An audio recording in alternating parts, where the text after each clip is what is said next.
Let's do this!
Hello, Ritchie. Hi, how are Hey, you? Natalie. Oh, I'm all right. How are you doing? Yeah, I'm good. Thank you. Um, there we are, here in Here we two are. Here we completely are. different places to the last time. How did you get Yep. there? Well, it was a big roundabout trip, but I'm in Phoenix, Arizona, which is going to be my new home city. Just did a rental house right now, short-term rental. So arrived here a couple days ago and was able to get everything set up in time for the show. And I see you're in Germany, so we're Yes. operating. And then the behind the scenes guys are still in South Africa, so we're doing this from three different continents. Yes, we are, absolutely. Because it's not, challenging enough, we thought let's just Mhm. step it up a notch, right? Yeah.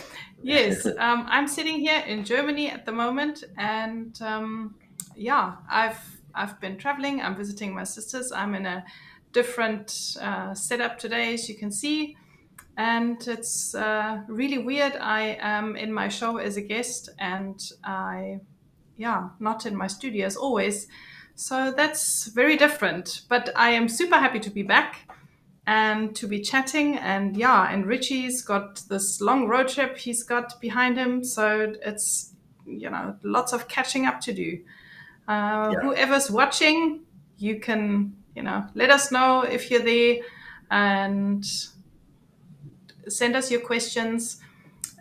We wanted to try something new, something that I Hello, haven't even Chris. really shared with with you, Richie. Hi there, Christopher.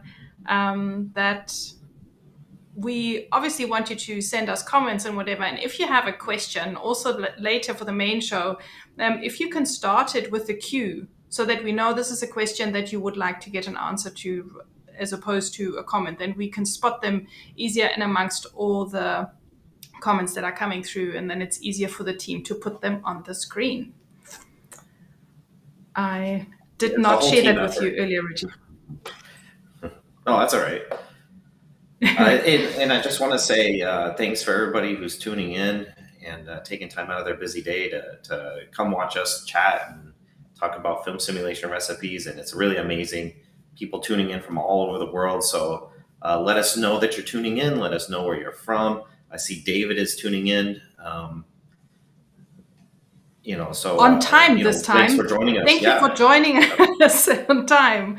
That's Yep. awesome. And this is the Thank you. pre-show, so we still got 16 minutes until the actual show starts. So we're just going to have like an informal chat. Hi, Stephen. Yeah, I agree. Those were very awesome photos that everybody submitted. We had so many submissions, and they were all really great. Yes, yeah. And what I found is that the huge variety. I mean, I think we hit a record-breaking number of images in the show, in the slideshow today, and the big variety of all the images was really awesome Mhm. to see. So yeah, that was really And brilliant. so those watching out there in the audience, let us know what you thought of using that film simulation recipe. Obviously, a lot of you used it and uploaded a lot of great pictures.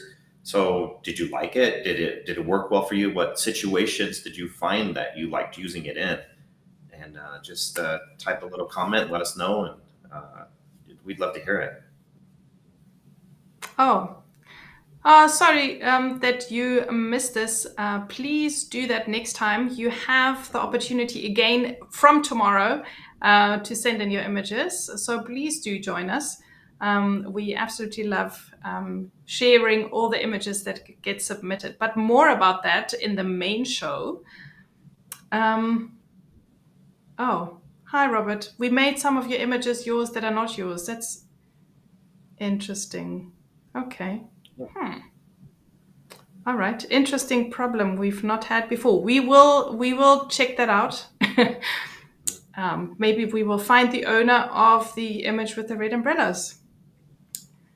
Um, and Yeah. Matt is Hello, saying, I Matt. see the valley is warming up. Oh, it's already That's in triple digits, and it's very hot. shame. Yeah, from the mountains into the blazing heat you go. Yep. Um, But Ritchie, I wanted to talk a little bit about us and traveling and Okay. about the cameras that we've been using, Mhm. because Okay. the both of us, we did not set that up before. It just so happened No. that Ritchie was going on a road trip and moving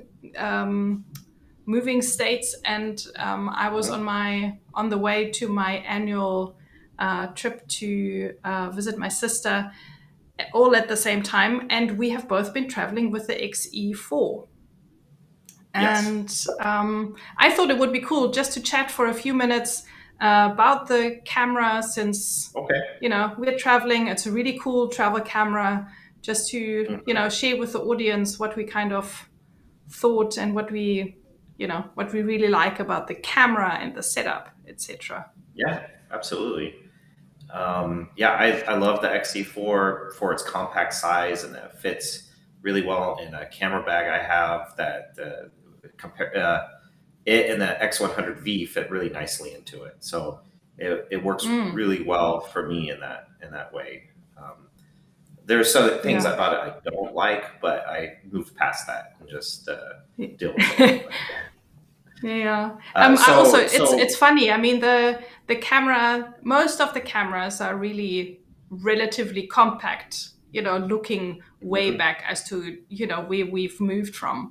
But yes, the XE4, it really is another another step to being more compact, and now it really fits into every and any bag. I can say that with yeah, confidence, carrying small especially if handbags you have around with me, and the camera still fits in. mhm. Yeah, especially if you have a pancake lens attached to it, the 27 millimeter f2.8 Mm. or the 18 millimeter f2. It's just so compact. Yeah. It's almost Yeah. pocketable. And tell me, Um, what is your favorite feature of the camera? Is there something that stands out for you, for which you love the camera the most? well, I like obviously the size is the biggest thing, but I like that it has like the Eterna Bleach Bypass and the point 0.5 highlight shadow adjustments. Just like the newest JPEG options are things that aren't on even on the X100V or the X Pro 3 or on this camera. And Mm. Fujifilm, if anybody at Fujifilm is watching this, please bring those things to the X100V and X Pro 3. Please. Yes. We asked nicely. Hi there, Iva. Um, Hello. you're tuning in from the Netherlands. That's so nice to have you here. I've been visiting your country recently. It's absolutely beautiful. Thank you so much for joining us today. Um, Hi, Robert. It's very good to have you here as well. Um, and So Natalie, what do you think of that? The missing the focus selector, so the MCS switch. Did you find that inhibiting in any way with that switch being missing? when I first realized that the switch was missing, I thought it would be possibly an issue, but it really isn't at all. Um, Okay. I I don't I don't mind that it's not there. I'm not sure why they moved it, because it's not like it takes up a lot of space, but maybe it's got to do with something on the inside of the workings with the camera that they needed to make space. But no, I didn't miss it. And I guess the Okay. camera looks quite neat and clean from the front. Sure. Yeah, I use vintage lenses sometimes, and I find because you have to program it into Mm. the C1 through C7. Um, so I have mine set to S, to single, within Yeah. that. And so when I do use a manual lens, I have a button on the back program to quickly access it, but I have to switch it to manual focus to get the the little red highlights and stuff to show when something's in focus and Yeah. the Mm. zoom in and stuff. And Yeah. anytime you power the camera off and power it back on, you then have to go back and do it again. So when I'm using a vintage lens, I find it a little inhibiting. But when I'm not, I think it's fine. Okay. Okay. Yeah, that's a very good point. But there's always a good workaround. Hello, So Philip. cool. I Oh, guess we are neighbors now. Yeah. Oh, that's fantastic. Okay, great. So I guess Philip is in Phoenix, or at least in Arizona. Yes. Yeah, Nice. Hi he's there, been tuning Paul. into this. Hello, Paul. Can you identify the flag? I couldn't identify it. Well, he does this all the time, and I know that he's tuning in from Mauritius, so Okay. that's the Mauritian flag. Hello, And I Dan from New stick to York. it. Hi, Dan. Nice for you to tune in. And there's Carl from Germany. Mhm. Einen wunderschönen guten Abend. Oh, and there's my sister tuning in from next door. Thanks, Mhm. sis, for tuning in. It's great I'll when you see have you a bit family tune in. later. Yeah. And Torsten And there's from Torsten. Germany. Hello, Torsten. Yes, I'll share something more about Torsten, also in the main show a little bit later. Okay. I am looking at my image. I hope that I'm still coming through clear and everyone can hear me. Yeah, I can hear you fine. It's a little pixelated, but your audio is fine. Yes. The Okay, aviator. fantastic. Well, rather the audio. Yeah. I've got like a bit of skin smoothing happening at the moment.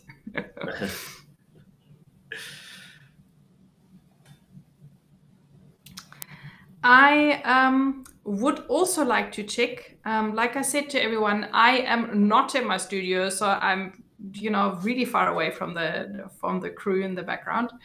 And they have prepared a trivia show because nothing stops us, right? We still, we manage to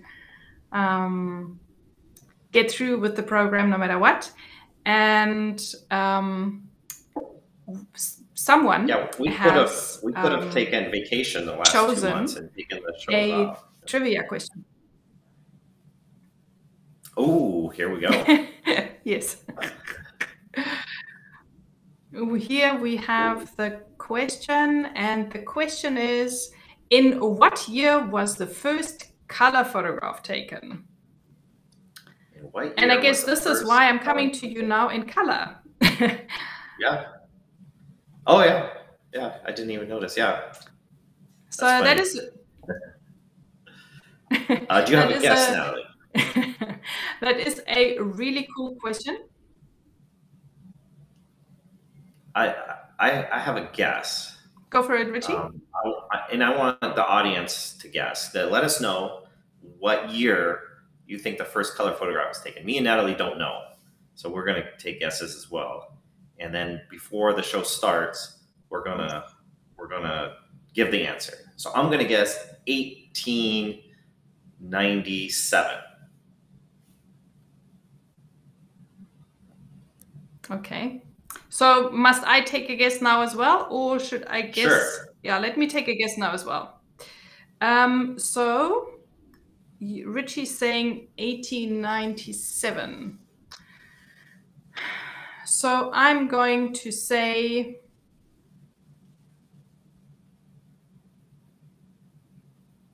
1905. Color photograph. Yeah. I'm just saying 1905. I have no idea. And now over to you, audience. Why don't you hit us up with your guesses? So I've read a little bit about this, and I don't remember the details, but I believe the first color photograph was actually 3 black and white images that were then laid over top of each other, and each one was toned differently to create a color image. If I remember correctly, I could be totally wrong. All right.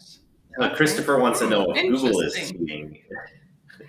Yeah, so sorry, I did not explain that properly. We would like you to just take a guess, just like Ritchie and I. There is no cheating on Google. And yes, Google is cheating because Google knows everything. So we would like you to take an analog guess and share that with us in the comments. And we've got a few more minutes, but not too much time. So hurry up and let us know, hit us up. It's not a test. We won't hold it against you if you get it completely wrong. So it's just a little bit of fun. There is no prize to be won. It's just to expand your knowledge of photography trivia. And so Nathalie actually found this game, this photography trivia game, and that's where this question came from. Is that game? Yes, so that's where this picture is in the middle. Oh, we have a guess, 1930. Yes, there is a guess. Ritchie's taken over my job here. I'm forgetting all the prompts and all the things that I usually do, so I do apologize. This trivia game is called the Photography Trivia Deck. I found it on Rocky Nook, which is an online bookstore, and they are selling this book. It's a lot of fun and really, nice for a cold winter evening, or even a balmy summer evening where you can just, play a little bit of it's 110 degrees outside. Philip says 1947. Well, yes, by you it is. In Joburg at the moment, I would have to be sitting there in a nice thick jersey, and it would be winter. Philip is saying 1947. Okay. So we have Ritchie with 1897, me with 1905, Philip with 1947, and then we have a 1930 as well. So that's quite cool. And then Matt is saying an analog guess. Yes, 1945. Okay, cool. Okay, a little bit of history in the mix there as well.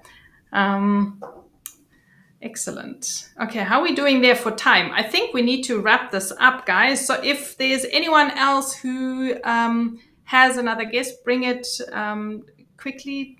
Write it to us in the comments so that we can, lift the answer, which I don't have. So I'm waiting for the crew to enlighten us and tell us what the year was that the first color photograph was taken. We got 1:30. Yeah, so please release us from the tension. When was it? Who's right? Who's wrong? Is anyone correct? Right? Who is closest? Or the closest? Is this like closest without going over, or 1861? Wow. Okay. I was way off. Oh my goodness. And I still thought Ritchie, no. Okay, well, actually, Simon, yes, that he's right at the last minute, got the closest. Yeah. There's no prize. Yeah. No, but well done, great guess. Thank you, everyone, for playing. We are going to wrap this up now because we need to get ready for the main show. Thank you so much for everyone for tuning in early and for chatting with us. Please remember that the pre-show is always, if you are tuning in now, just make sure that next time you tune in a little bit early so that you can catch us in the pre-show. I'm going to say, Ritchie, I'll see you on the flip side in color, and, have a great show. See you just now, everyone. See you soon. Let's do this.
Welcome to another episode of SOOC, where we talk about everything and anything straight out of camera.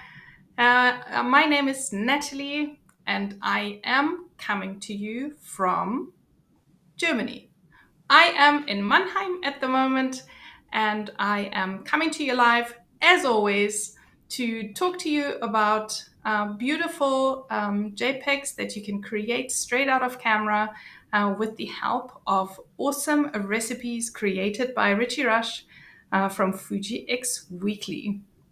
It is absolutely wonderful to be back here again. It's been a crazy month of traveling, and I am here now, and you will see Ritchie has been traveling a lot. If you follow us on social media, you would have seen we've been posting here and there from all sorts of wonderful places all over the world. And and the broadcast, the team is still in South Africa, in Johannesburg.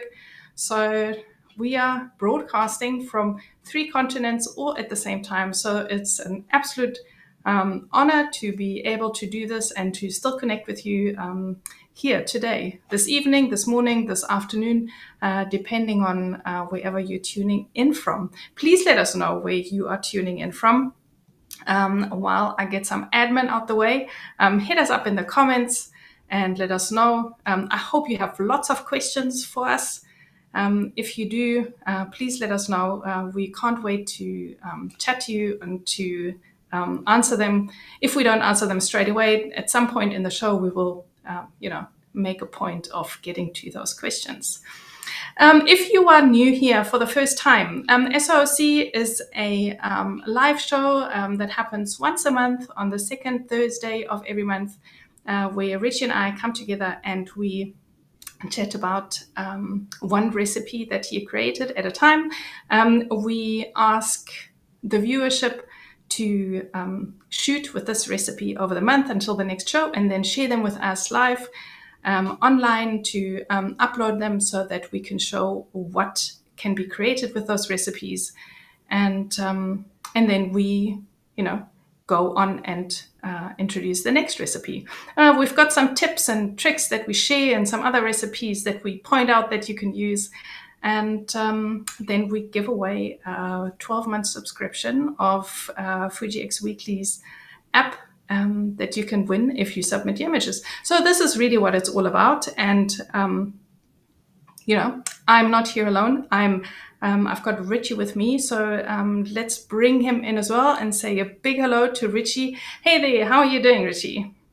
Well, I'm all right. Hello, Nathalie, and hello, everyone joining us live. Appreciate you taking time out of your busy days to be here with us. It's really an honor to partner with you on this. This is a community thing. It's not just about me and Nathalie, but it's about you guys. So be sure to ask us any questions you have. That's why we're here. Yes, it's absolutely, you hit the nail on the head there. We want to chat to you, everyone out there, and, help you along with shooting with these recipes. Any questions you have about gear, any comments you want to make, anything that you would like to share with others in the community, just, bring them on. Don't be shy. Hit us up in the comments so that we can, grow this community. And, while you're at it, why don't you, invite others, invite your friends to also watch, and, let's make the circle bigger. Yep. Yeah, definitely. If you know anybody who shoots with Fujifilm cameras, show them an episode, and invite them to come live as well. And maybe they have questions and that we can help answer. That's why we're here. Yes. And while we're looking at this picture and talking about making the circle bigger, like I said, I'm sitting in Germany. I'm still here at the moment, and I have had the great pleasure to meet Thorsten Scholz. He is one of our viewers, and he took it upon himself and traveled quite far, so I really appreciate it. Ich danke dir sehr, Thorsten. Es war toll, dich zu treffen. It was an absolute pleasure to meet up with him and to connect, and we had a good old chat about everything and anything straight out of camera and recipes and Fujifilm. It was really wonderful. And I invite you to, reach out. There's Philip sitting in Arizona, so, I can already feel that there's, who knows, maybe you can meet up there. And I'll be back here sometime again soon, and would love to connect with some more of you. So yeah, I think this has been absolutely wonderful and a lot of fun. We have Pilot Peter Productions, who's tuning in from Los Angeles. Hi there. Thank you so much for joining us today. Who else is there watching? Yep. Who is there with us? So that's really neat that you got to meet up. That's such a cool thing to, it's one thing to be, on the internet, on Facebook or Instagram or whatever, chatting, or even through the live show like this. But to actually meet up in person and make that connection, that's really cool. That's amazing. Yes, it really is. I felt really, really privileged to be in a situation where I could do that. It's, been a lot of fun, and it was definitely not the last time. There are quite a few people that are watching from Germany. So, let's get something started. This is the beginning of something, I think. Yeah, it feels like it really does. If you have a question for us, I just quickly want to repeat what I've said in the pre-show, that please put a Q in front of a question to separate them from comments that you're making, so that we know that you would like an answer to this. It's easier for us then to see from all the comments coming through that there's a question. But I think we're ready to hit the news. We've got loads of news today. So I think we should jump right ahead. We want to make sure that you all know, if you're watching for the first time or you haven't tuned in a while, this year marks the 10 years of X-mount that Fujifilm Global is celebrating.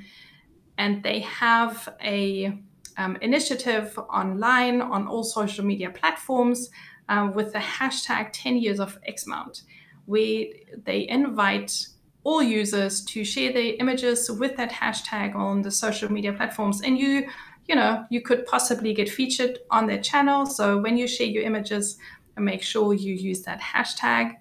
And there is a theme every month that is being presented to make it easier for them to, I actually don't know why they put a theme, but I think you can, then make it more fun and focus on a specific genre or something. And this month they've chosen motion. And so if you have cool motion photographs, hashtag them with the hashtag 10 years of X-mount, and you may get featured on their platform. Yeah, what's kind of interesting about motion is this is your chance to use your shutter knob on the top of your camera. If you want to freeze fast motion and show it as being still, even though it's moving fast, you want to use a fast shutter speed. Or if you want to show it as a blur, you want to use a slow shutter speed. So if you don't use that shutter knob on the top of your camera very often, for those who have that, most do in the Fujifilm community. But this is your chance to try out that knob and give it a go and give your interpretation of what capturing motion means to you.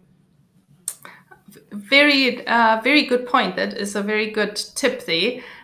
It's a very good opportunity to try out different things and to see what happens if you use very fast or very slow shutter speed. So there's very good practice for you. Something you can use on top of the recipe of the month. So we have a multi-layered challenge for the month ahead to make sure that you don't get bored. But in addition to Fujifilm's mission, we also want you to share your picture that is the first kind of image that you shot with Fujifilm, with your first Fujifilm camera, that really got you excited about the fact that you are shooting with that brand, with the camera, and we would like to know what that was that got you so excited about it. Something, whatever it is, and if you do so, please can you upload it with the hashtag 10 years of X-mount. We've got one of Ritchie's first images here. I can't believe it's one of your first images you shot on Fujifilm, Ritchie. Please do share a little bit about this. Yeah, I captured this picture about a month after I had the camera. So it wasn't the first day or the first week, but it was about 30 days later after it came in the mail. It was a Fujifilm XE1 with the kit 18 to 55 millimeter lens. The lake is called Mirror Lake. It's high in the Uinta Mountains in Utah. I think it's above 10,000 feet. Just a beautiful place for photography. You can't get to it much of the year because of the snow. There's a short window where the snow melts and you can actually get up there and do photography. But if you ever find yourself in the late summer in the high Utah mountains, definitely go to Mirror Lake and do some photography there. This is a beautiful image. I absolutely love it. I think it looks like a painting. Don't you all look like this? Think it looks like a painting? It's amazing. I love the colors and just the general look and feel. This is really, really nice. But I also heard that you said it was about a month after you received your camera in the mail. This is interesting. So you bought your camera online? Yes. Yeah. It wasn't new. It was a used Fujifilm XE1. I wanted to get into Fujifilm, and just at the time I couldn't afford like the newest ones. So at that time, X-Trans 3 cameras were what was new. But what I could afford was an X-Trans 1 camera. So that's what I purchased it. And they're still, even though they're 10 years old, they're still really good. Yes. Yeah. I just thought it was cute how you said it arrived in the mail.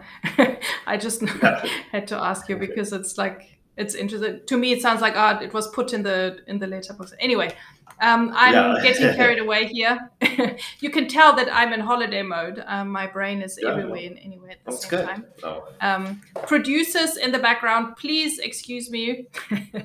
Getting back on track now. This image I shot also, within the first, I don't know, month or 6 weeks after receiving it. We are not too religious about exactly, your very first image, which obviously you can also share if this is the image that convinced you. This image I shot, and I really love the quality of the image, the color, and just how quickly I was able to take that picture, because I took it with the X100S, and because it is so small, I was able to move really quickly. So that really convinced me that I'd made the right choice and the right move. So if you have images like that, please do share them with us, upload them, and we will show a collection of those images in the next show. When you share the image, use the normal upload link that you always use. We will share that later in the show, and also in the comments, and thereafter you can find the upload link quickly. And you can even write a little bit about this if you want to give us a bit of a backstory to the image, and upload all of that together.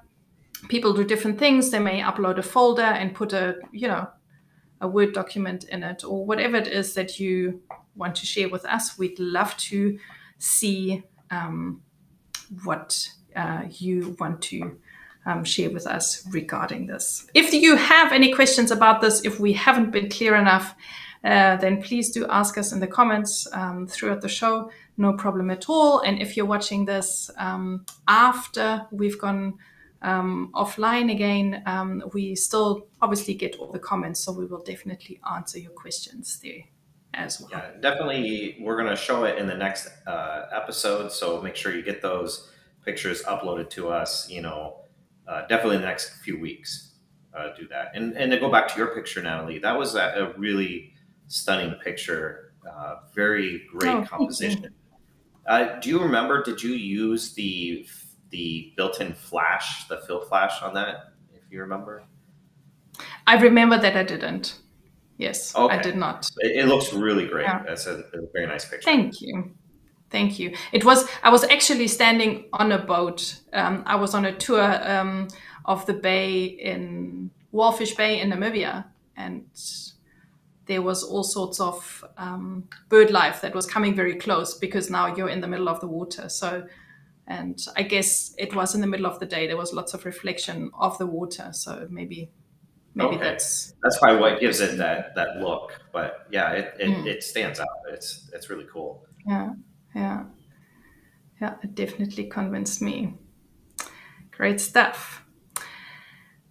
Moving on to more exciting things that happened in the last couple of weeks. We had mentioned it in the last show already. The X Summit happened on the last day of May, and there were some big announcements made right all the way from Japan. And in case you missed it, and in case you do not follow the news and are not online, you may have missed out on some very exciting announcements. We have a new camera in the family. Ritchie, what are your initial thoughts on the XH2S that has been announced? I think it's really great that Fujifilm made a follow-up to the XH1 because that was such a good camera. The Fujifilm XH1 is so underrated in the system. I think because the introductory price when it first was released was a little high, it didn't necessarily get the sales that Fujifilm wanted it to get. But for those who have it, it's like their favorite camera. And so I think a update was overdue. Yes. And the specs on this camera, if you look at the specs are off the chart as far as how fast it is and the autofocus and everything. The one thing that I personally was very disappointed about was the move away from the traditional dials that the XH1 has, and that they replaced that with a PASM dial. I don't personally like PASM dials. I think they're unnecessary on Fujifilm's system. It doesn't really make a lot of sense. I think people who are coming from other systems and maybe have never used the traditional dials, it might make the transition easier for them and they might feel more comfortable. I think a lot of it has to do with how you learn photography, whether you used a manual film camera or not, and that kind of stuff. So I think the C1 through C7 dial is kind of interesting, but the PASM dial, I'm not a fan of that, and I wish they hadn't have done that. Yeah. So if you have not followed the news and you haven't read, so the XH2 and XH2S are, the long-awaited follow-up on the XH1 that was extremely successful. Just to keep in mind, it is a hybrid camera. It is really built for videographers who also shoot stills, I would say, but the video functions in this camera, they have just really been pushed beyond. And since we are not talking about video recipes and we are not really doing anything along those lines, I think, it's probably not the camera that has the most interest in this community, but we wanted to make sure that that there is something new out there. It obviously also has very powerful stills photography features, but yes, so it's a powerhouse, especially in my opinion. Some of you out there will absolutely love it. Videography. Yes, I'm sure you will absolutely love it.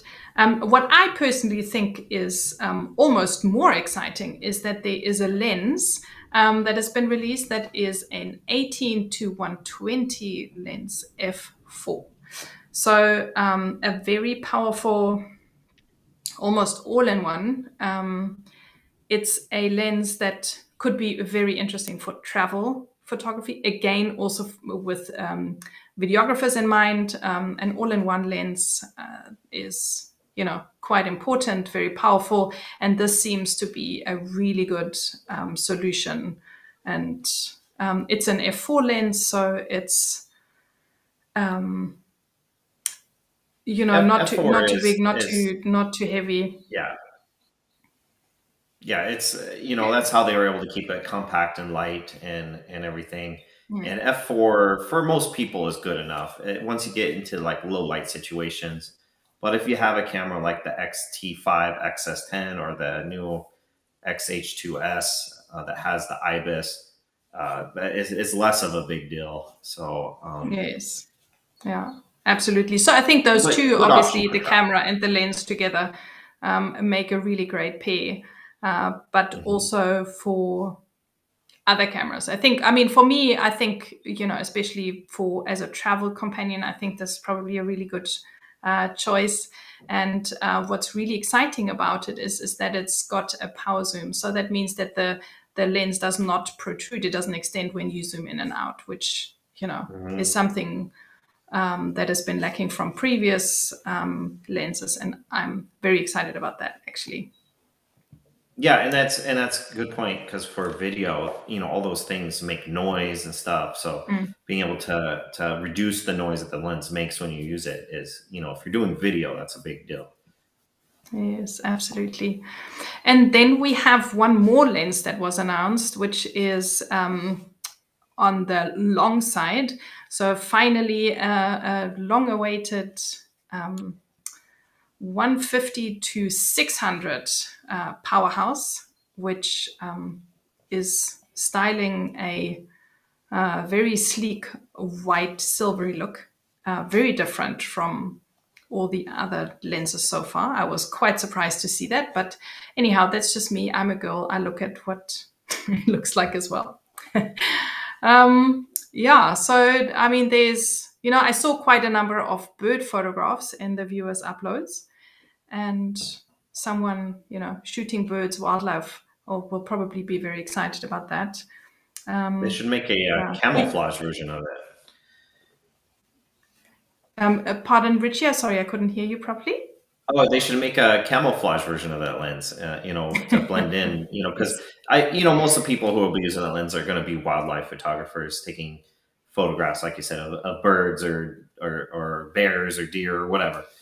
And so they, the white will stand out more, reflect the light and that kind of stuff. It looks beautiful, but Yes. I think if they made it like a camouflage, maybe a limited edition camouflage edition, and maybe they got to charge a little bit more for it. But I think people would appreciate that one.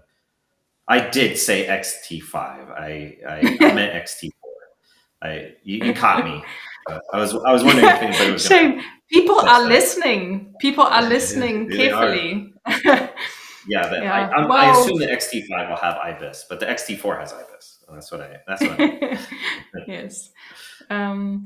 Yeah, shame. But it is a new sensor. So it's the X-Trans 5 sensor. That is the very exciting thing that is, laying the foundation for other new cameras to come. So what do you think? Have you, already picked up on those news? Did you know? Have you heard? Are you excited? Do you like what you see? Why don't you share with us what your initial thoughts are on this, or what you're excited about it? Yes, absolutely. We would love to hear what you think about that. Oh yeah, absolutely. Yeah, type away. Let us know in the comments. Yes, clickety click. Let us know. And share it with us, even if we're moving along. Doesn't seem like too many people are commenting. Maybe you are, I always think it's cool to hear what new is coming and is being developed from Fujifilm. And, maybe the product itself that's been released is not necessarily the one that you were waiting for. But like I said, the X-Trans 5 sensor definitely paves the way for more exciting stuff. So that what I personally think is really, really exciting, and I can't wait. What's next? Yeah, and maybe there'll be new film simulations or something, or new JPEG options coming down the road. Yes, or an XT5, Ritchie. Yeah, or XT5, Like, like Edward is saying here, and or an X Pro yes. 4. I think those will probably come out maybe next year. I don't know what Fujifilm's timeline is at all, but I would guess maybe an X Pro 4 and an XT5 in the year 2023. That would be also very exciting. Yes, I think we're Mhm. all hoping similar kind of things. So let's see what the future brings. Yes. I haven't heard other than the film, the what did they call it, the film simulation that was on the GFX. I forget what that one was called. Negative. Nostalgic negative or something like that, right? Yes, I think. Yeah, I Yeah, think you're right. Yes. yeah. I think So I think that's the only new JPEG option that I have heard about is the Yeah, but nostalgic negative nothing, film simulation. nothing brand new. No No. film simulation that has not been there before. So there's Yeah. another manual focus lens person here in Matt. Clearly that he's missing that dial. It's interesting. It didn't even occur to me. I don't shoot on vintage lenses. So yeah, but that obviously. Yeah, I like 90% of the is, time it doesn't matter, and then that 10% of the time is kind of a little bit of a pain. Yeah, yeah. So yeah, that's a good point that the Aviator has here. There were a couple other lenses that were announced as being on the roadmap. So it just in the future at some point, they didn't say when, and that's the 8mm lens, which I think would be really cool, and then the 30mm macro. And I think having another macro option is also really good. I have no idea when these lenses might come out, but I was actually more excited about those two lenses being put on the roadmap than I was about anything that was actually announced. Yes. Yeah, exactly. So we have lots of exciting stuff to look forward to. And Edward, yes, absolutely. There was no announcement of any other film simulations. That is correct. But then again, we don't need them because we have Ritchie who produces all those beautiful recipes for us so that we can, we have all the options available. Yes, nostalgic negative. There you go. That's the film simulation. And then we have Pilot Peter Productions, who says, I agree with Ritchie on the XH2 and his thoughts. It is nice to see Fuji coming out with more exciting products. Yes, that is exactly it. And he would like to see an X Pro 4 with the option of a regular LCD, with the option to flip and hide like the XT4. Okay. They might. You never know. I hope you're wrong, Pilot Peter Productions. I guess Pete. Yeah, I'm not the greatest fan of that kind of screen, but then again, who knows? We'll see. We'll see what happens. I think there's lots to look forward to. Like I said, I think we should move on. We've got still so many more news to get through.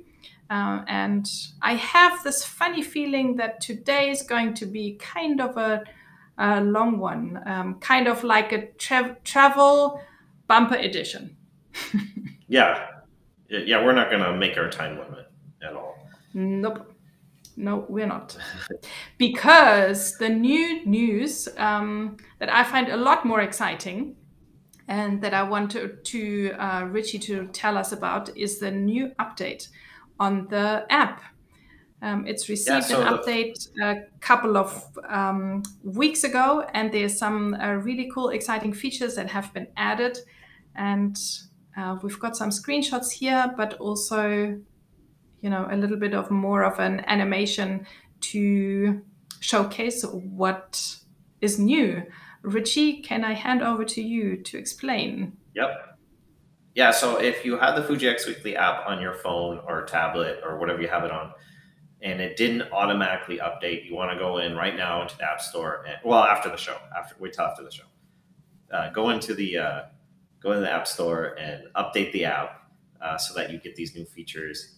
And the first one that I want to point out is the ability to search for film simulation recipes. And you can now type in the name if you know the name, and it will come up. And so if you know the name of the recipe that you're looking for, it's much faster to find it this way.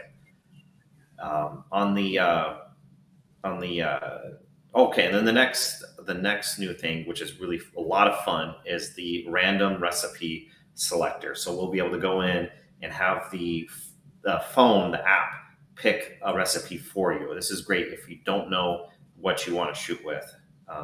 You now don't have to know. You can just, with a click of a button, get a random recipe given to you. We'll take a closer look at This is so much fun, Ritchie. I really love it. We will showcase it just now live on a phone, but just briefly to just add my 5 cents worth is that I think those two additions are really great. The search function helps a lot in functionality, and the random recipe selector is a lot of fun. Okay, please. You can make a game out of it, even. Okay, so we have right here live the Ritchie or the Fuji X Weekly app here with all sorts of favorited recipes using the multicolored stars. So if you're app patron, you have access to that, and you can you also, if you're a patron, get access to filtering, so you can select the camera that you have or the film simulation you want to use, all sorts of different things. But at the top, there's the search bar, and you can type in there, for example, Fuji, if you put Fuji in there, and all the recipes with Fuji in the title will then come up. And one thing that's great about this is if you are a patron and you have filtered by, for example, camera, only the recipes that are compatible with your camera will show up. So you can use this in conjunction with the filter. So you can select, let's say you have a XT4, can't select XT5 because it's not out yet. but you could pick XT4, find it in the list. That's or yeah, there you go. Hit done at the top. And then only the recipes that are compatible with the XT4 will appear when you search for it. This is absolutely brilliant. I love the fact that you can add more than one function together. That really makes it very powerful. Yeah. And if you're not a patron, it'll just show all of them that have that. And so, yeah, if you know the recipe, or if you know you want to use, for example, a Kodak, styled recipe, you could put Koda, Koda, and all the ones that are Kodak, Portra, or Kodachrome, or those ones will all come up as options. So that's a good way to find what you're looking for when you know what you're looking for. And so then the next feature that we added, the fun one, is the random recipe selector. And it's the crossing arrows at the very top. And so when you tap on that, the phone will actually pick a recipe for you. So if you're not sure what to use, and this one also works with the filter. So if you have your camera chosen, it'll only select recipes that are compatible with your camera. Yes, which I think is again brilliant. Yeah. So what's really great about that is, let's say there's two of you out together, and you can do it twice, and each of you gets one recipe, whatever it is. You don't know what it's going to be until you get there. Yeah, something like that. You could really have a lot of fun with it. And sometimes it's fun just to click it and see what comes up. If you're bored one day. Yeah, it is really cool. I absolutely love it.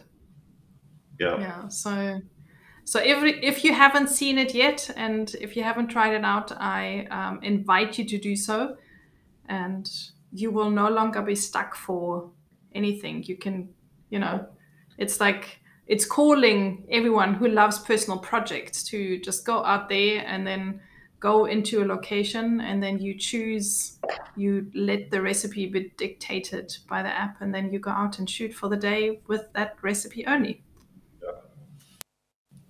Yep. So it all just got a lot more fun for you. Yes. Yeah. Thank you.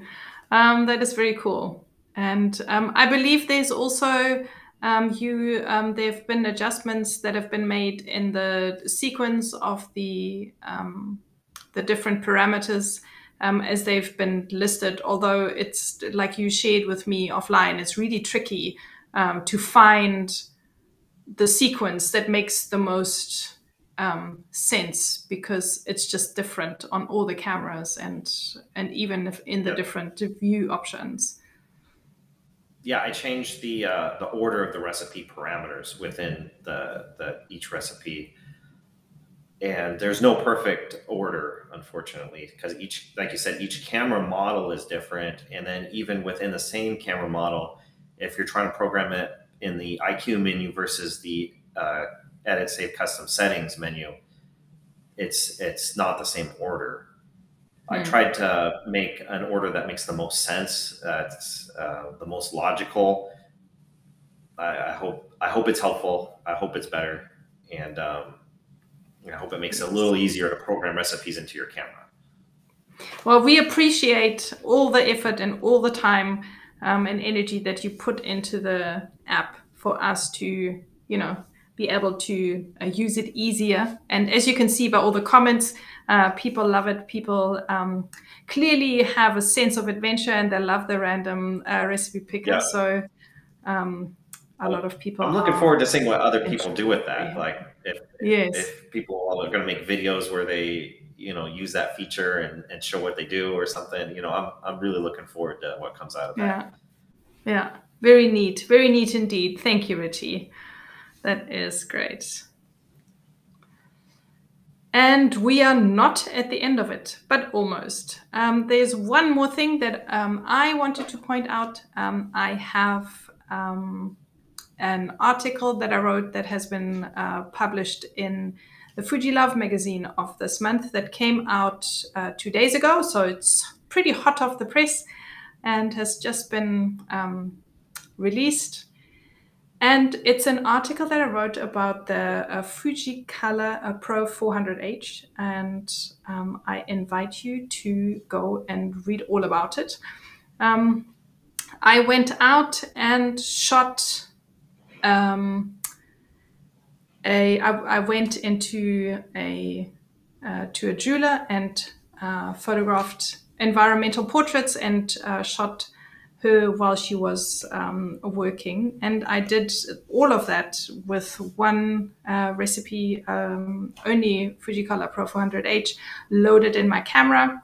And yeah, so it was a very interesting project, and I can only recommend that you do something similar for yourself. And I love the process. So go let's talk over about that a to little bit. Fujilove. I'm so sorry, Ritchie. Let's talk about that process a little bit, because this is like you use a film simulation recipe for like a legit gig. Like you got hired to do these pictures, and you entrusted the film simulation recipe to deliver pictures that the client was going to like. Right? Yeah. if you put it like this, yes, yeah, absolutely, totally. So it was both, but definitely the point of the shoot was to get the images as JPEG straight out of camera. There was no going back. There was no retaking, and yeah, and I chose a recipe that uses clarity. So For everyone who sometimes shoots with recipes with clarity knows it makes everything slower, and shooting portraits, you know, is on the slow side and not on the slow side, because you sometimes need to take quite a few images because, you know, the person needs to, you know, have the right look and has the eyes open, etc., etc., etc. So it made the whole process very interesting. I learned a lot, and I think it was a very cool project to do. And you can read all about it in the new Fujilove magazine. You can go to the website and this program is not sponsored by Fujilove magazine, but if they would like to, they can, you know. But but yeah, go over there, and if you're not a subscriber, subscribe to Fujilove and go read the article. It'll be worth your time. Oh yeah, the magazines are absolutely brilliant. They come out once a month, and they are filled with heaps and heaps of information. It is a pure online magazine, yes, Torsten. It does not. There's no hardcover. You download it from the Fujilove.com website, I think. The link is on my blog post that I posted 2 days ago about it as well. There's some more stuff you can read about it, and you'll find the link in there. But I think we need to move on, Ritchie. Yep. We need to move on to the tip, and we haven't even... Yes, the tip of the day. We've got something special for you today, because it's all in the name of travel photography, and Ritchie would like to get you to take better images with a special tip that he's come up with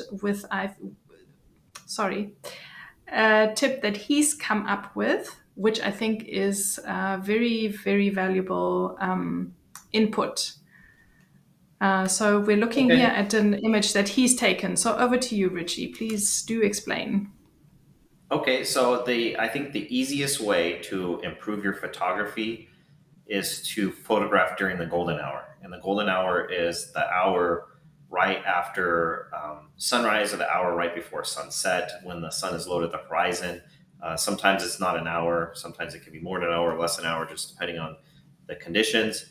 But the easiest way to improve your photography is to go out during those times and do photography then. And so what you saw here, and I don't know if you guys paid attention to the transition, the first picture was taken at noon.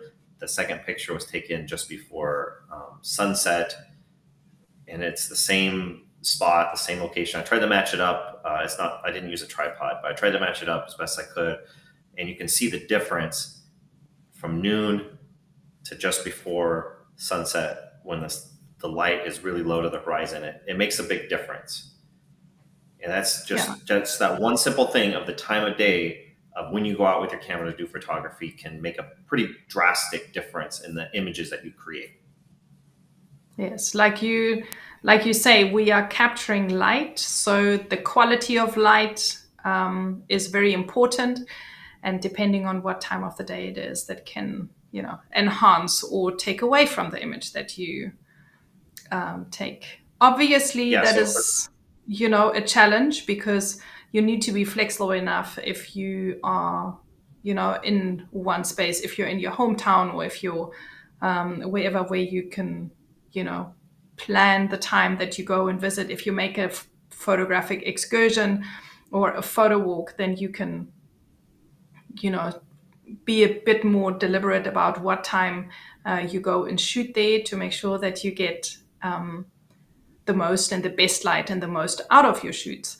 But since we are talking about travel photography, this is not always possible. And I found myself, you know, traveling quite a bit, and I've been, you know, meeting up with people, and I've moving from place to place and seeing beautiful places, but not necessarily been in a position where I could, you know, go and see those places at the best possible time. Or it's been, you know, the weather's been funny, overcast, rainy, gray, not the weather that you would want for your photographs.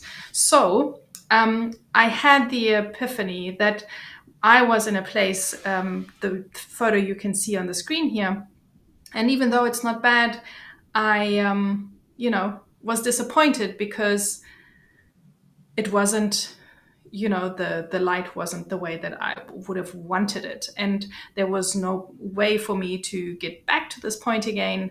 And so I played around with different recipes and found that if I choose bright summer, for example, it gives my image a very different look, and I get a much better result. So here's my extended tip to you, that you should always check the lighting conditions and make sure that you capture your images in the best light. But if you're stuck and you cannot, you don't need to worry about it. Ritchie's got your back. There are a couple of recipes that help you to capture better images. In this case, I used Bright Summer. It does work really well in certain situations, but there are a couple of other recipes that do similar, or, it very much depends on the situation that you're in. But I thought it was amazing as to the difference that it makes. Well, thank you for the tip, Natalie. I think it's a really good point about, matching the recipe with the conditions that you find yourself in. You might want to use a certain recipe, but the lighting conditions don't allow it to give the best results. But a different recipe in that same light can make a world of difference. Yes. Yeah, and I really do find that it makes a huge difference sometimes. I mean, thank you, Stephen. Bright Summer is a very cool recipe, and I used it in a number of places, and it really gives very good results. I had a bit of a plan before I left home, and a number of recipes that I definitely wanted to try out. So I kept on switching back and forth between them, and you can really do see a big difference. And that recipe is that the Bright Summer has a pretty interesting backstory to it too. So if you go to the website and look that one up and read the backstory, it's pretty cool. Yes, definitely go and check it out. There's always great backstories to most of the recipes. I absolutely love it. So don't miss out on that. Thank you, Eva. Yes, absolutely. Big compliments, Ritchie. A very, very cool recipe indeed. Or many of them, actually. So. Oh, shame. And there's Rebecca tuning in from Paris. Well, have you know if it isn't a, travel edition of note. Thank you, Rebecca. I didn't think you would find the time in your busy social schedule to tune in. Anyway, we are speaking about traveling with different recipes, and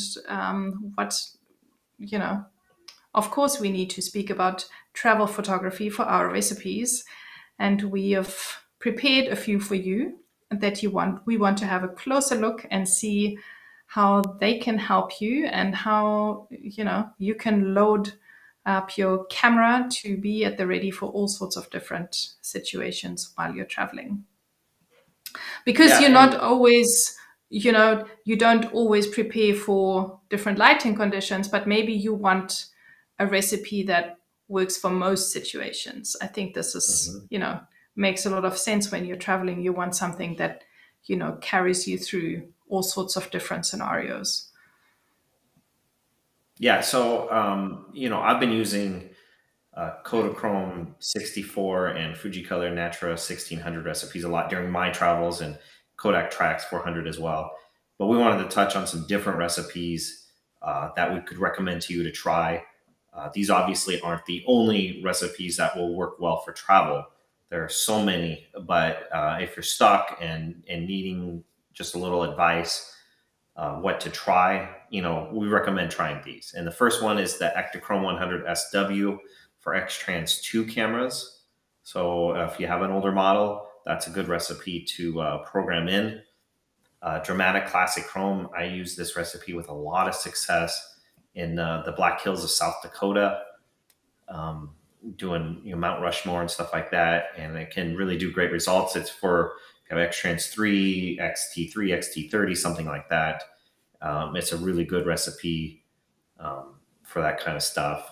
And then Vibrant Velvia. It's the newer X-Trans 4 cameras, X Pro 3 and newer. Going to like a national park or somewhere where the colors, you go in the Grand Canyon, something like that, where the colors are very vibrant. This recipe will do great in maximizing that vibrant color. Yes, those are really great new recipes that we haven't spoken about before. So we want to, broaden your horizon, and we want to make sure that we touch on as many recipes as we can and give you more guidance as to how and when you can use them. Please do yourself a favor, take a screenshot when we're back on the recipe site, so you have a mental note, and then also put that in the description, in the notes section of each recipe, so that we've touched on these. Oh, yeah, and Michael says he absolutely loves the blog. The recipes literally make photography magic. He owns an X-T4 and an X100V, and he's been enjoying getting the classic film look. Well, yeah. Thanks to you, Ritchie, for making that happen. I appreciate the kindness, Michael and Nathalie. Yes, absolutely. So, yes, make sure you get those recipes in the notes section. Maybe we can just go back to them one more time so that everyone gets a chance to screenshot them or to mark them, note them down, so that you have an overview. If you are stuck in a situation, you can grab one of these. They will give you great results. The first two also work with auto white balance, so they are very versatile. And I cannot leave this section without also mentioning a couple of other recipes that Ritchie's also mentioned that are really, really good, but we've been talking about them before, so we're just mentioning them on the side. Like Ritchie also said, Kodachrome 64 is absolutely brilliant. If you use this recipe, you hit a home run already. The new Fujicolor Natura 1600 is absolutely gorgeous as well.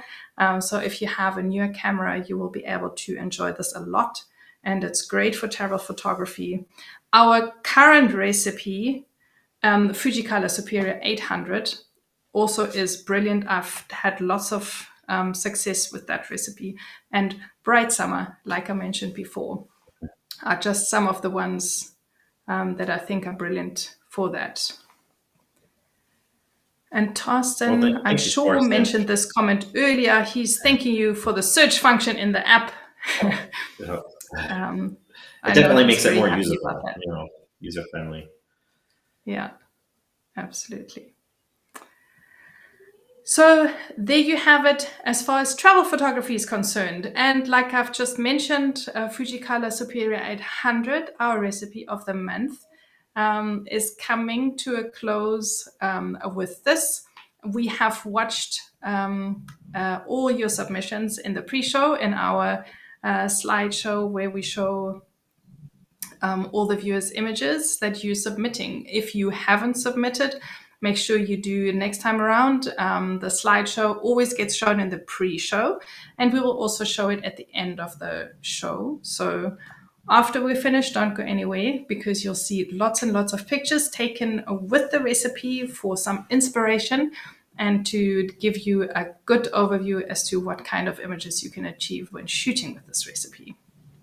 Yeah, and definitely if you missed the pre-show, if you missed the slideshow in there, stay tuned after the show and catch it there. You don't want to miss it. Yes, exactly.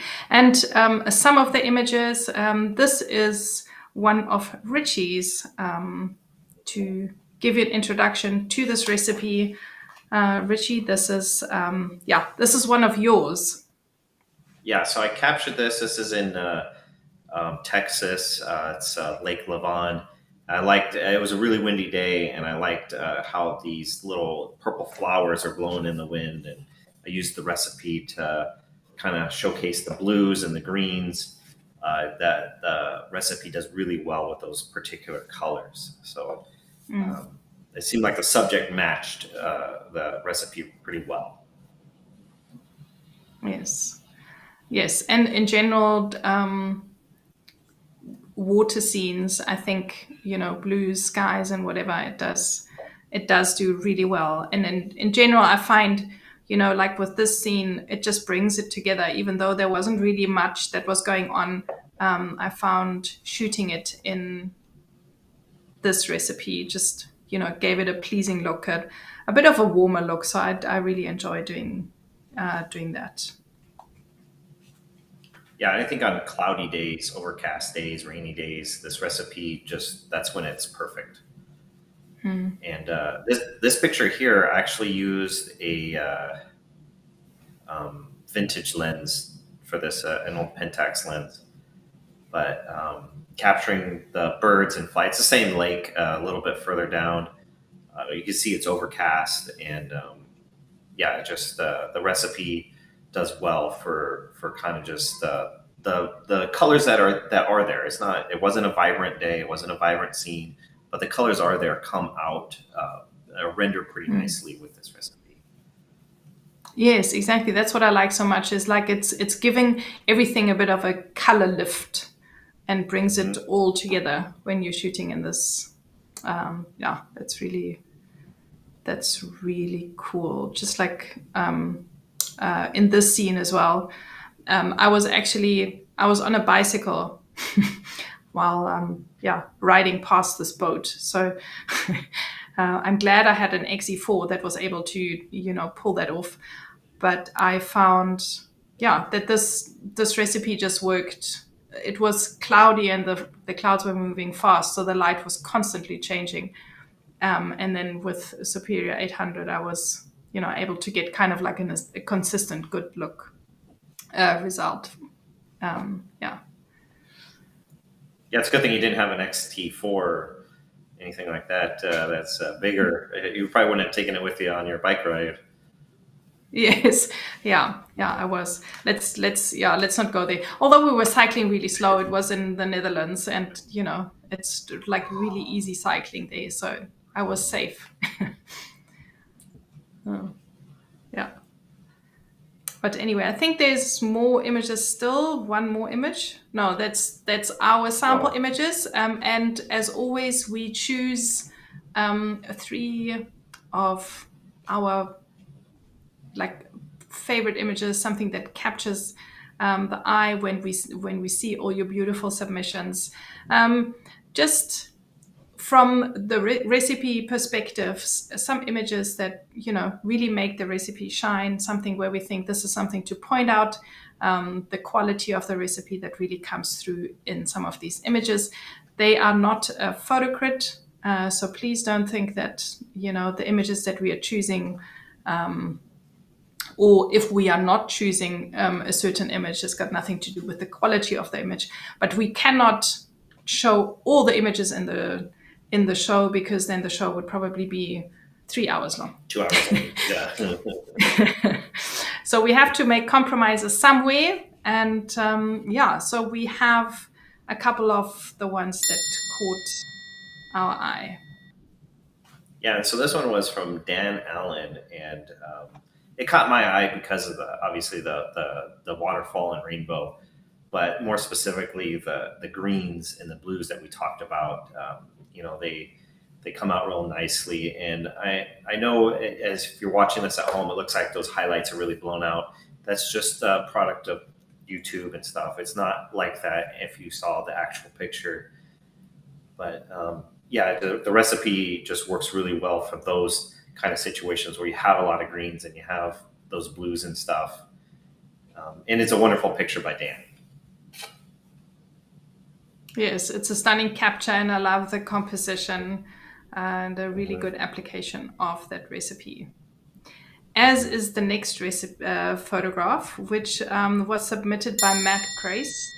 He sent us this beautiful representation of so many colors, and I'm clearly having a red something. I'm all about red. It started in the last show already, and at the moment, yeah, every image that has some red in it features in the show. And I absolutely love how that stands out against the blues and the green. So yeah, so nicely captured in this recipe.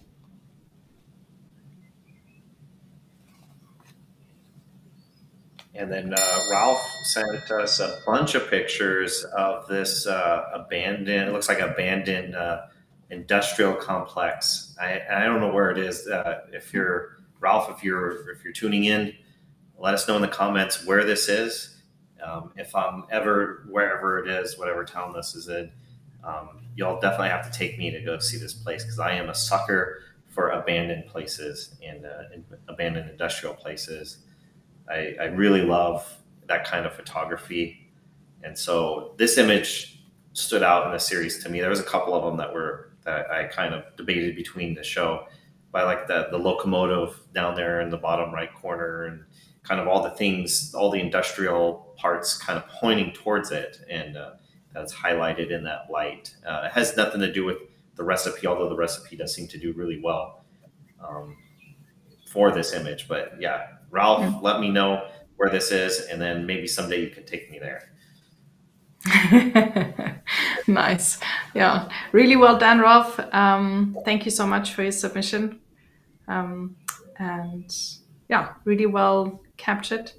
And like I have said, I've got a red thing going on at the moment. So here is what looks like an abandoned car. And I love the quality of the green and the red that comes through and is captured here by Robert. Thank you very much for your submission.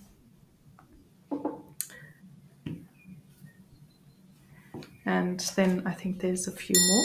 Yeah. Yep.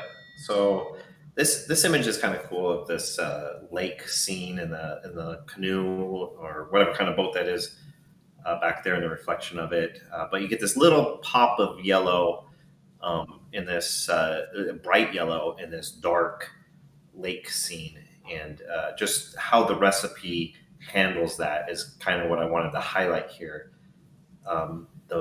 Once again, the greens, but they're dark green, but the yellows as well.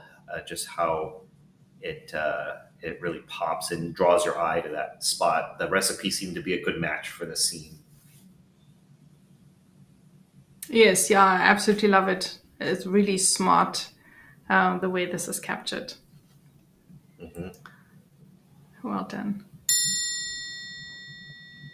And then we have another red image from Roger. And I think, yeah, it's very cool how this scene shows the symmetry of all the umbrellas and all the many umbrellas. And the umbrellas seem to really pop out from the dark clouds. So I really enjoyed how that, you know, the look and feel of this. Very nice. Then one more, I think, right? Yeah. Yes. Here's the feature image, which showcases what we feel is some of the strongest qualities of the recipe, so that you get a really good idea what this recipe really stands for and what kind of images you can take. Although there's quite a lot more going on. So this was extremely well taken by Nate, don't you think, Ritchie? Yes. You know, Nate had to go into the forest to find this waterfall with a tripod, put his camera on it, look at the light, and maybe even use an ND filter. There's a lot of technical stuff that goes into capturing an image like this, and it's something that, you know, you'd put on your wall, or, you know, you'd be very proud of if you capture this picture. I think a lot of people aspire to capture pictures like this. So we're honored that Nate submitted it to us to show in this episode. And again, we're not trying to critique any pictures or anything like that. But this image did stand out to us as a really nice one. Yes. So if it's not yet on your wall, Nate, please print it and put it on a wall, because it's a really beautiful photograph. So thank you to everyone for uploading, and thanks to everyone for uploading so enthusiastically. We absolutely love sharing in all the photographs that you show, and you share a little bit of your world with us and the rest of the viewers as well. As you looks like someone found the sound effect button. We, as you know, we've moved the cutoff date to a little bit earlier so that we, just get a chance to get everything ready for you in time for the show. So I think that worked really well. Thank you to everyone for cooperating.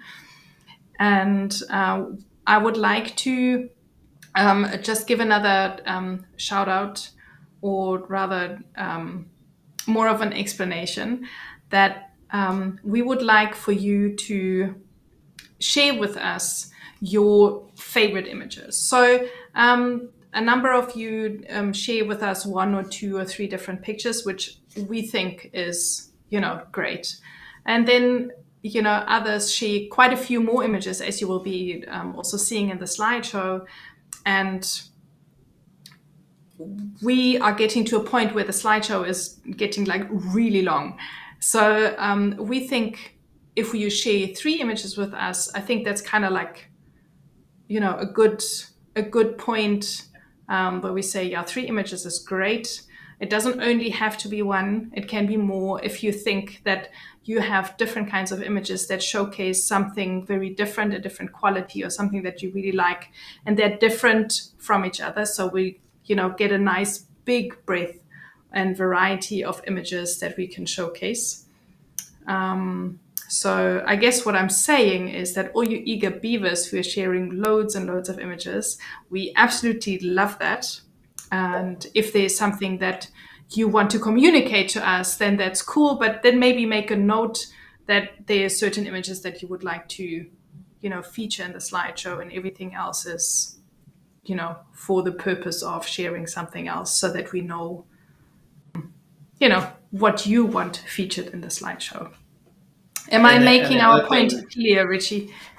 Yeah, I think the other thing is not only the length of the slideshow, which is fine, but probably the bigger issue is the data on the.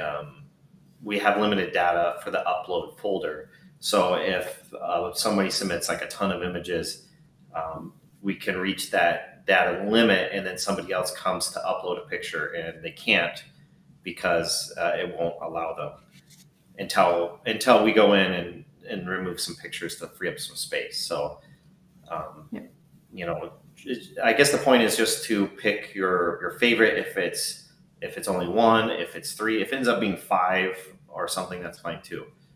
But definitely try and keep it limited for that reason, just to keep the slideshow at a reasonable time, and also so that there's room in the upload folder for everybody. Yes, exactly. Great stuff. So yes, so there was Fuji Color Superior 800 done and dusted, ticked off the list. Next one. And we're coming to something very different, and I think quite fitting in this whole theme of, having had new product announced, and, maybe some of you have been hoping for a firmware update or a new film simulation. But if that's not the case, like I said, you don't need to fear. Ritchie's got our back.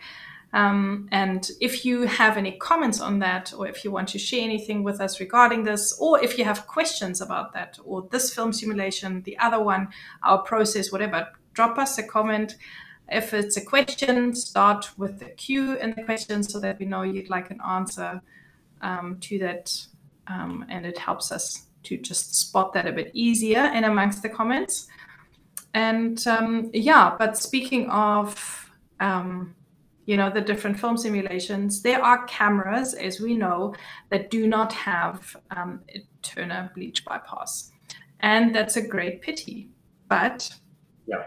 now we want to introduce this recipe that stands in for all of us who cannot shoot with the recipe natively. Yeah, so the XT4. Ritchie, do you want to share a little bit of a backstory with us? Sure. Yeah. The XT4, the XS10, XE4, XT32, those have the Eterna Bleach Bypass film simulation in the cameras. But if you don't have one of those cameras, you can't use it. And it's kind of so bleach bypass is a darkroom technique where it's used a lot in cinema. It's not exclusively used for cinema. You can do it for still photography. In the case of Fujifilm here, doing Eterna Bleach Bypass, they're kind of it's kind of based off of doing it to a cinematic film, and it's where you either skip the bleach or maybe just reduce the time in the bleach, and the bleach is what removes the silver. And so what you get when you do bleach bypass is an image that has more contrast, more grain, and generally a little bit less color saturation. So it's almost a silvery, black and whitish color picture, if that makes any sense at all. If you've ever seen the movie Saving Private Ryan, that's an example of where they used bleach bypass.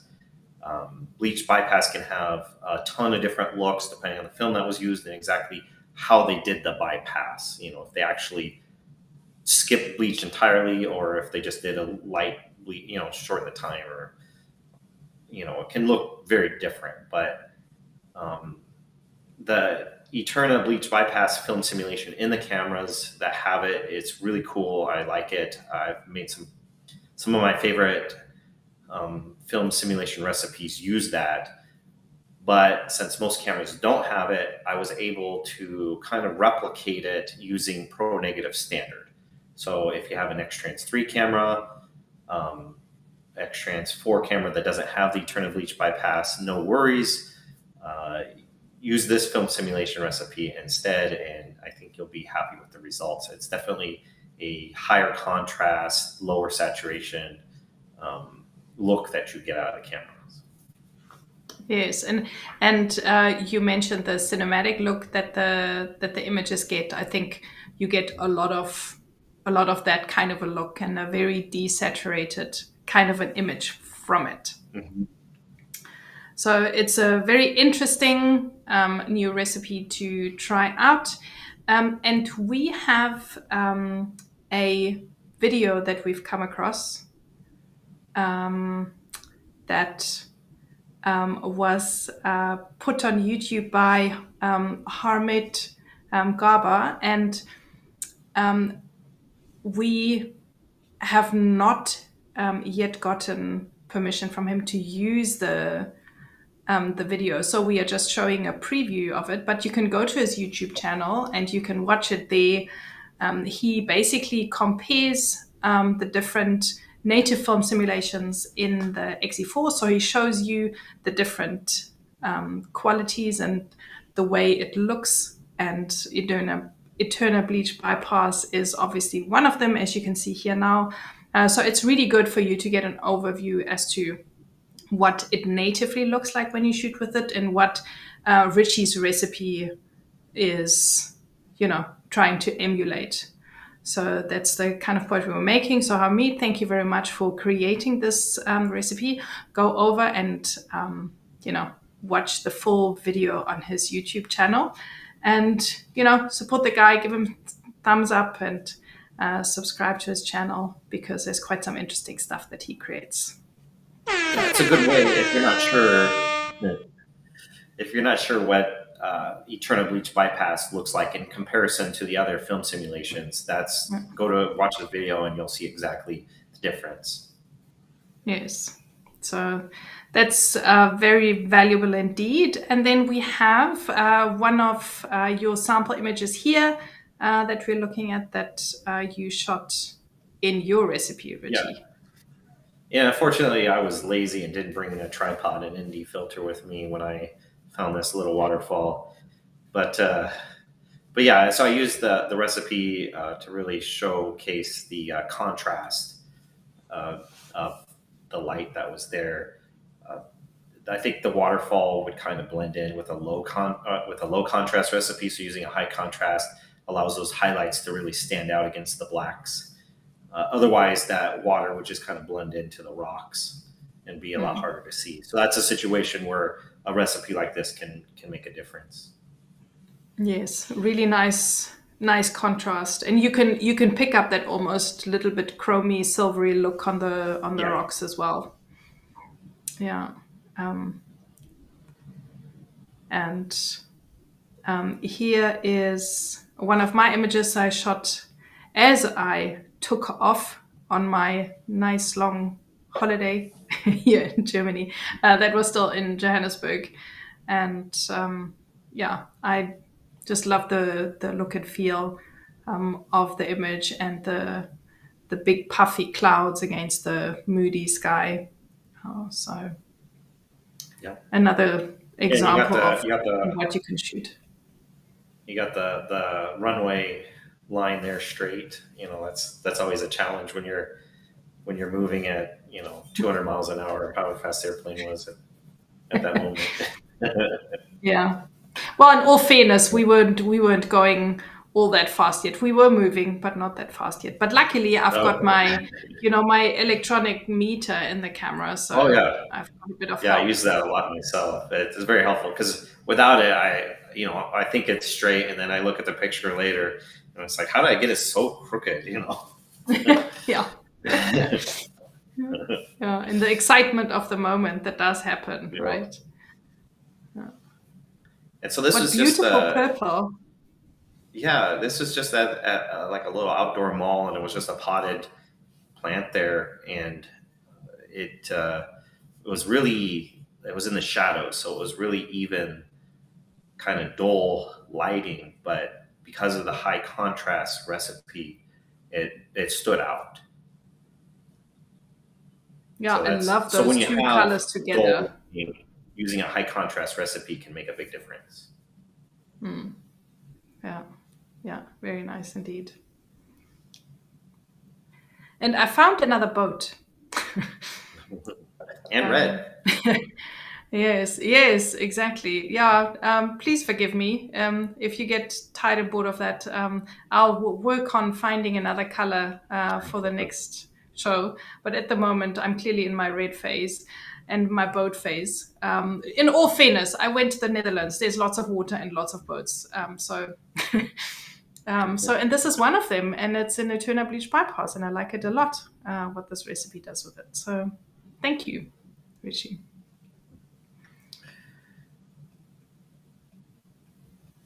And so this picture, I have a funny story a little bit. It's just two pigeons hanging out on a little railing right outside of this restaurant. As soon as I took this picture, I started to walk away, and I guess I spooked them, and they got a little frightened, and they both decided to fly at the same time, and they both flew right into each other and smacked each other before flying off into the trees and stuff. But I didn't capture that. I didn't get that. I guess I moved the camera just a little too quickly down. But this is where you wish you shot a video, right? Yeah, I guess if I had the new camera, the XH2S, I could have done 40 frames per second and captured the whole thing. Yes. With the animal tracking autofocus, so. Yes, and you would have captured motion, and then you could share that picture with the hashtag 10 years of X-Mount. Yep. I missed my opportunity. That didn't happen. Fun times. And here is a red car. It's not a boat, it's a car, but it's still red.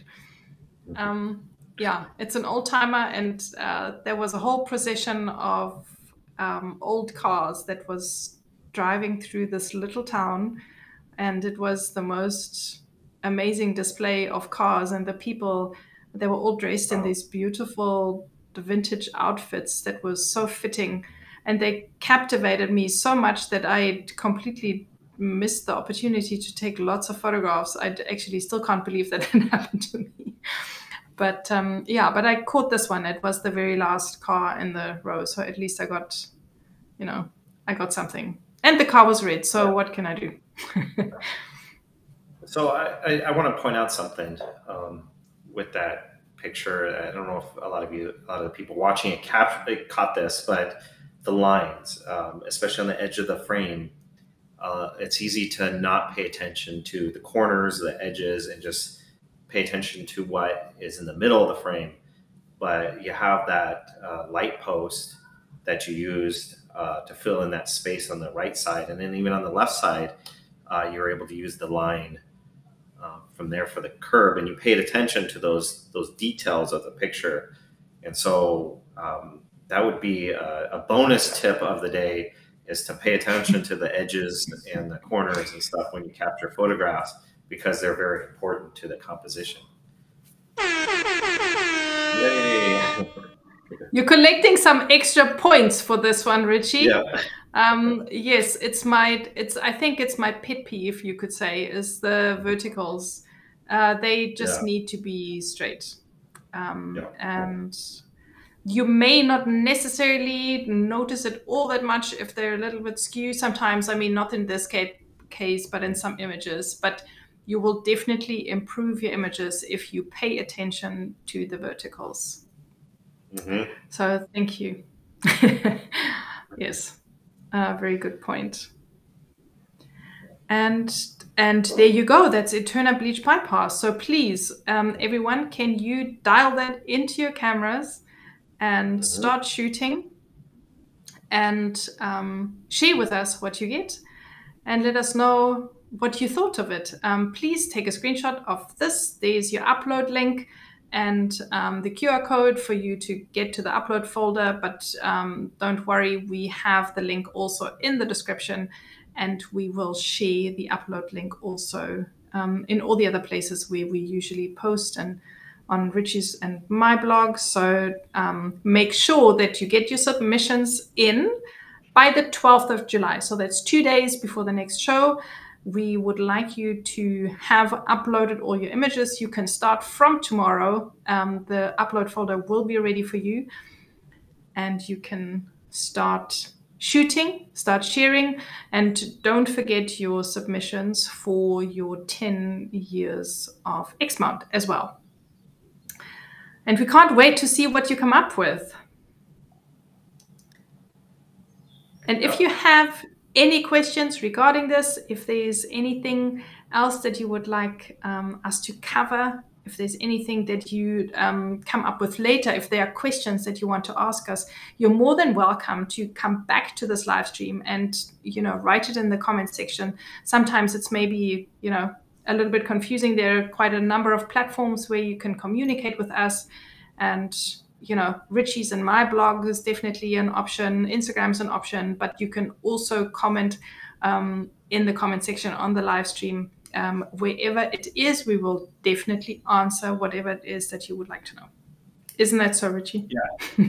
Yep. And I wanted to bring up something. So we have a question here: how to upload the pics, and there'll be a link in the description, and also there's the QR thing. You can take a screenshot of that, and it'll take you to a Dropbox where you can upload the pictures. But something I wanted to say is this recipe, the Eterna Bleach Bypass, is made for X-Trans 3, and is compatible with the XT3 and XT30. But if you have a newer camera, you might want to know how to adapt it for that. So I have the color chrome on my XE4 where I used it. I set color chrome effect and color chrome effects blue to off. I set clarity to 0, although you might even try +2 if you're feeling adventurous. And then I set grain size to large. And if you do that, and you can pick small grain if you prefer that. That's a taste kind of thing, but I think it looks really well with grain being large. But if you do that, then the recipe is compatible with the newer X-Trans 4 cameras. Excellent. That's a very valuable tip. Is this also in the description of the recipe, or is it something that we need to make It's not in the of? description, I don't think. It could be. I might have put it there, but I probably didn't. So we have another question here about very good clarity. question. Yeah, is it a bad idea to keep clarity at 0 for most of the recipes to reduce the processing when taking shots, because the clarity causes the camera to pause? And I learned photography and film, and for many years, for more than a decade, when I captured a picture, I had to wind the film before I could take the next one. So the pause, I find it personally beneficial to me to kind of slow me down, but I know that's not good for everybody in every situation. Fujifilm's suggestion for clarity is to put it to 0 and then go back and shoot RAW plus JPEG, and then go back later and either in camera or with XRAW Studio, put the clarity in separately. I think if the recipe uses minus clarity, like -3, -4, something like that, you can use a diffusion filter, such as like a Cinebloom or Black Pro Mist or something like that, as an alternative to using minus clarity. It doesn't make a big difference in how the picture looks. I think it does, but it's okay. It's really what works for you in your photography. If you like how it looks with clarity set to 0 instead of +3 or -4, whatever the recipe calls for, then by all means do that. We're not trying to be recipe police here, but just trying to get you to get into your camera and find what works best for you and your photography. So I hope this answers the question. So your recipes, a lot of them, they mimic a film stock, an original film stock. Not all of them, but quite a number of them. And if you are after that look, then you obviously should use the recipe the way Ritchie suggests the settings. But like Ritchie's saying, if you feel like you want to try something else, then go for it. And if you like the look, then good for you. Just make sure that you share it with us, because maybe we like it too. Yeah. And then there's another question, and that is Lightroom or Capture One for editing Fuji X-Trans files? Well, Either? I personally don't edit, other than maybe some small amount of cropping and stuff, but I don't edit my pictures. I just use straight out of camera JPEGs, unedited.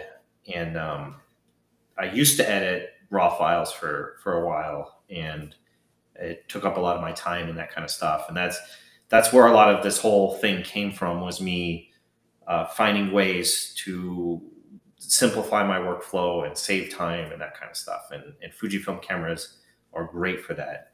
As far as Lightroom versus Capture One, I think Lightroom is more robust. Capture One probably handles the Fuji RAW files a little bit better. Yes. So yeah, but the good point, and it's great to recap on that, is that with the images, when you use recipes, they come out of your camera so that they are good enough for consumption. You don't need to spend a lot of time editing them. That is the beauty about them. We want you to spend the time shooting and to share your images, and not be stuck behind a computer and edit for a very long time. Yeah. And so then we have a question. When will this simulation be available on Fuji X Weekly? It is. I'm not quite sure. If you're talking about the Eterna Bleach Bypass, it's on the website, it's on the app. You can find it in both those places, and we'll put a link to it in the description if it isn't there already. And yeah, you can check in the description. There is a link definitely that will get you. Yeah, it's available right now. Yes, sorted. Go there and check it out. So Matt is asking a good question. Thank you so much for pointing that out. So we need to obviously clarify that. The image of 10 years of X-Mount that we are asking you to upload is not this month's theme.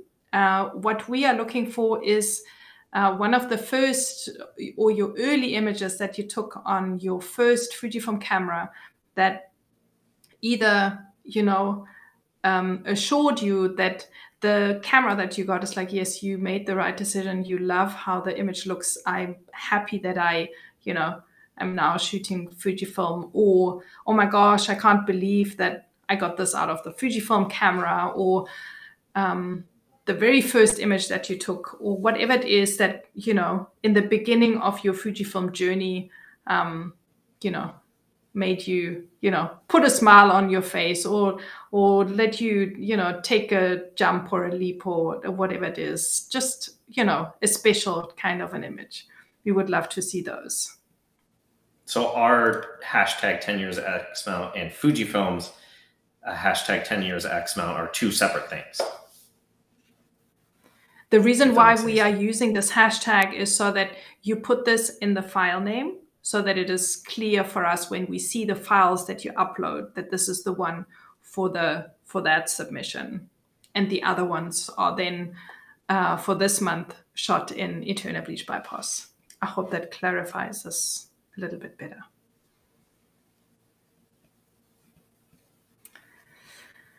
Oh. And then we're at this point where we are going to play Mother and Father Christmas for someone. Yeah, we're gonna spin the wheel. Yes. So if you have submitted at least one image for this month's show and for the slideshow, your name gets automatically put into our wheel, and we will draw out of this pool of names. We will draw a winner who wins a 12-month subscription of Ritchie's awesome Fuji X Weekly app. And here are all the names that we filled in already, and we are going to spin it, and we'll see who is going to be our lucky winner today. Are you ready, Ritchie? I am. It's like a Wheel of Fortune, but there's no bankruptcy. Yes. Yes, there is. And we have Enrico Bianchi. Congratulations, Enrico. You're our winner for this evening's show. Congratulations. Yay, congratulations. Please do get in touch with us. I'm sure that we're all, connected, and, we will find you. You can find us. If you are already a subscriber, please make contact with us anyway. This also is a call out for every one of our previous winners. If you have not claimed your prize because maybe your name was drawn, but you're already a subscriber, please anyway get in touch with us, and we will make a plan and see what we can do for you. Yep. So just, no matter what you do, don't stay silent. Yep. Send us a message, send us an email, whatever it is. Just reach out to us if you saw your name. If you saw the wheel land on your name, yeah. Yes, exactly. So congratulations once again, Enrico, for being our winner today. And I think that is a fabulous kind of like almost ending to the show. And Matt says, I uploaded that early on Fuji image taken in Canada. Excellent. Thank you so much for sharing. Awesome. That's brilliant. We will share all those images in the next show, so you still have a month to upload that image to us. And Pete is asking, for the photo submission on the monthly recipe, are they only by sensor type, or can we submit a different sensor simulation? So what we're asking is that recipe that's called Eterna Bleach Bypass that uses pro-negative standard. If you, instead of like using the Eterna Bleach Bypass film simulation, we would prefer it to be the film simulation recipe that we're specifically talking about, which is that X-Trans 3 film simulation recipe. I hope that makes sense. Yes. Normally I think normally it's a bit clearer, but because this one could be confused with the native simulation that's in the cameras, this is not what we're talking about in this case. Yeah. Excellent.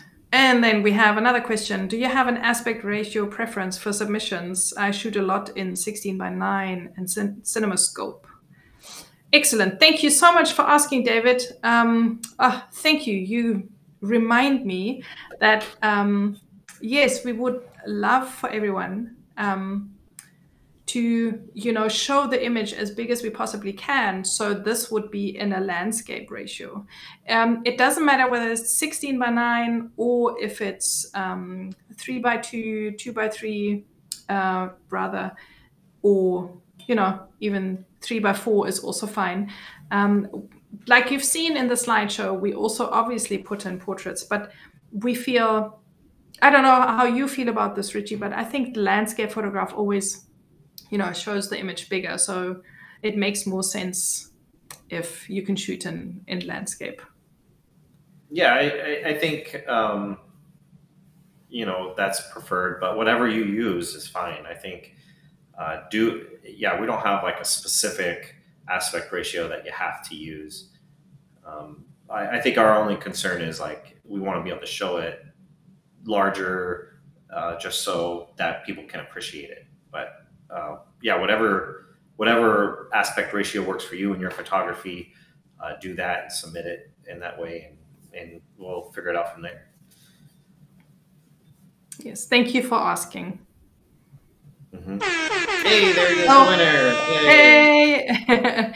Congratulations, Enrico. Thank you so much for watching, for your continued support. It's about high time that you're one of our winners. And we will get in, we communicate sometime after the show. Yeah, definitely. And thanks for tuning in. And is this the first time that we actually had the winner, like, say I'm the winner on the show live? Is this?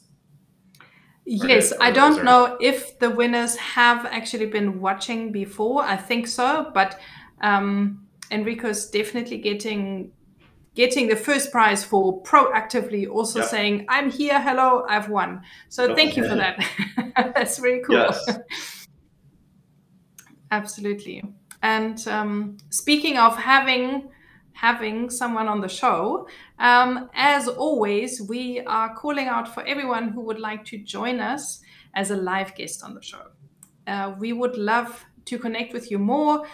We were speaking about, having met up with someone from the audience, met up with Torsten, and that was really cool. And we love the conversations with you on the show. And we know that you have lots of stories that you can share as far as your experiences that you have when you shoot with the recipes. So we would love to hear a little bit more about that. And we would love for you to come on the show to tell us when we show your images with the recipe that you've shot, that you can tell us a little bit more about it, all the things that you love about it, maybe something that, you would like to ask in specifically, or some other comments that you have. So, we would have a little bit of an insert, a casual couple of minute chat around your images. And if this is something that sounds like you would be interested in, then please do get in touch with us and let us know. You can either just drop us a hashtag, because we just love hashtags clearly a lot. SOOC live guest in the comments, or connect with us through all the different channels. You know how you can get hold of us. We would absolutely love to have you.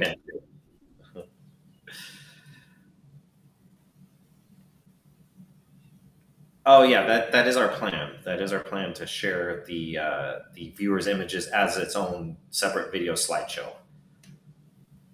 We will definitely do so. Pretty quickly. Yes. You will see the slideshow again just now at the end of the show. This is how we will end in celebration of Fuji Color Superior 800. and then you will also find it as a standalone video. And that is that. Close. Yeah. Here we are yet again. Yeah. Richie, thank you so very much. I know that it's been, you know, a very interesting time for you, and you know, you are in a completely new place. You've had weeks of road tripping and, you know, uprooting and moving your family. Like you were saying, the computer that you're using in today's show, you used 2 shows for the last time. It's just seen the light of day again a couple of days as it got moved out the box for today's show. I know you're very busy, and thank you so much for making so much time and all your input on this to, you know, make this show happen. So a really, really great big thank you from, I'm sure, everyone in the audience, and from me. And to the audience also, thank you so very much for, you know, being here with us, for sticking out 2 hours of us here on the screen. We hope you find it valuable, you get stuff out of it, and, you know, we can, you know, inspire you, give you some, you know, different angles to think about and answer questions that you have. So thank you for being with us, and for, you know, tuning in every single time, and for submitting images. It's really great. We couldn't do this without you. Yeah, thank you, everybody. And it's such an honor to be able to partner with you in this series. And we can only do this because you tune in and because you participate and submit photos and all that stuff. So it's really a privilege to be able to do this. And I hope that it is valuable to you. And we took a lot of your time today for this episode, and I hope it was worthwhile. Yes, well said. And lastly, also a big shout out to our team that's sitting in Johannesburg. I know this has been, you know, a very different kind of a challenge. So thank you for making this happen, and for, you know, for keeping the show almost the same way, and apart from, you know, a different kind of a scene, everything is kind of like still the same. It's amazing what you guys can do. Thank you. Highly appreciate it. Yes, definitely. Big round of applause. And then just quickly also to my sister for allowing me to turn her dining room into a bit of a interesting kind of a studio here. Makeshift that I've been hogging for the last couple of days. I shall clear it out again now, and business will return to normal. But thanks, sis. This is really great. Thank you for your support as well.